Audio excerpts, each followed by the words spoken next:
అందరికీ నమస్కారం. IYR talks మొదలుపెట్టి ఎఫెక్టివ్గా పోస్టింగ్స్ మొదలుపెట్టి ఒక సంవత్సర కాలం అయింది. ఈ సంవత్సర కాలంలో సబ్స్క్రైబర్స్ బేసు 3,000 నుంచి 33,000 దాకా పెరిగింది. ఐవైఆర్ టాక్స్ను ఆదరిస్తున్న మీ అందరికీ నా ధన్యవాదాలు. భవిష్యత్తులో కూడా ఇదే రకంగా ఐవైఆర్ టాక్స్ని మీరు ఆదరిస్తారని ఆశిస్తూ ఉన్నాను. Thank you. అందరికీ నమస్కారం. ఐవైఆర్ టాక్స్కు స్వాగతం. ఈరోజు పవన్ కళ్యాణ్ గారు తెలంగాణలో కొండగట్టు ఆంజనేయ స్వామి వారి ప్రాంగణంలో దర్శనం చేసుకొని ఒక వసతి సముదాయాన్ని టీటీడీ వాళ్ళది ఇనాగ్రేట్ చేయటం జరిగింది. ఇది కొంతవరకు మంచి పోకడ. ఆధ్యాత్మికమైన అంశాలలో రెండు రాష్ట్రాలు కలిసి ముందుకు పోవటం. ఇన్ఫ్యాక్ట్ రాష్ట్ర విభజన అయిన తర్వాత తెలంగాణలో అంత ప్రధానమైన ఆదాయాలు వచ్చేటటువంటి ఆలయాలు తక్కువగా ఉన్నాయి. అందుకనే ఆ పైన కేసీఆర్ గారు యాదగిరి గుట్టను చాలా చాలా గొప్పగా డెవలప్ చేయటం జరిగింది. కోర్స్ రాములవారి ఆలయం ఒకటి ప్రధానమైనటువంటిది భద్రాచలంలో ఎడుదిరిగి ఉండనే ఉన్నది. చాలా పురాతనమైనటువంటి ఆలయం, శక్తిపీఠాల్లో ఒకటి. అది చాలా చాలా ప్రాధాన్యత కలిగింది. జోగులాంబ ఆలయం, అది కూడా మహబూబ్నగర్లో ఉంది. ఆ రకంగా వేమలవాడ, కొండగట్టు ఇవన్నీ తెలంగాణలో కూడా చాలా చాలా హైందవ ధర్మానికి ముడిపడి ఉన్నటువంటి చాలా ప్రధానమైన పుణ్యక్షేత్రాలు ఎన్నో ఉన్నాయి. వీరు మొదటి నుంచి కొంత హిందూ ధర్మ భక్తి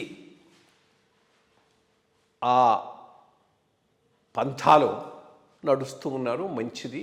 వారి మీద కొండగట్టు ఆంజనేయ స్వామి వారి మీద ఆయనకు ఉండేటటువంటి అచంచలమైన భక్తి నిదర్శనంగా అక్కడికి వచ్చి దర్శనం చేసుకోవడం జరిగింది. ఆ పైన తెలంగాణ ఏరియాలో ఉన్న జనసేన కార్యకర్తలతో సమావేశం పెట్టుకున్నారు. పొలిటికల్గా ఆయన ఒక స్టాండ్ తీసుకొని ముందుకు పోవాల్సిన టైం అయితే ఆసన్నమైంది.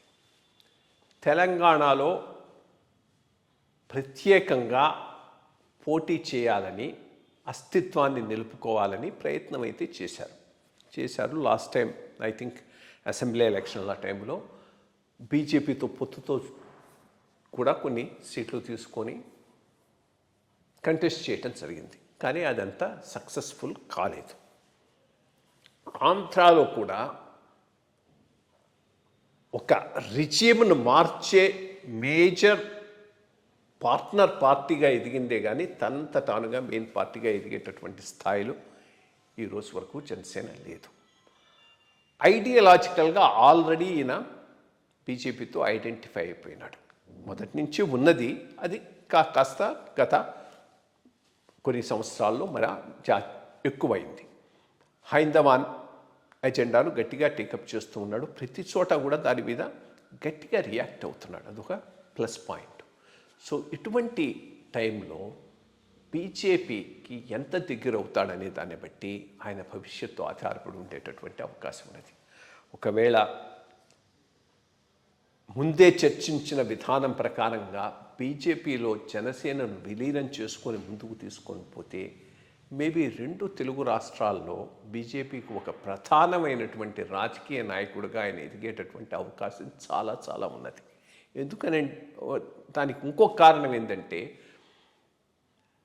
మిగిలిన చోట్లలో గట్టి నాయకత్వం కలిగినటువంటి బీజేపీ ఆంధ్రాలో అసలు నాయకత్వం లేకుండా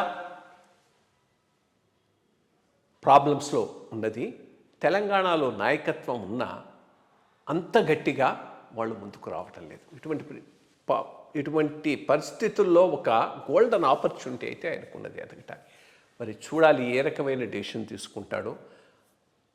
ఏదైనా 1-2 సంవత్సరాల్లో నెక్స్ట్ ఎలక్షన్స్ లోపల ఆయన ఒక ప్రధానమైనటువంటి నిర్ణయం తీసుకొని బీజేపీతో ఇంకా గట్టిగా కలిసిపోయి అట్లీస్ట్ విలీనం కాకపోయినా యాజ్ ఏ పార్ట్నర్ పార్టీ కింద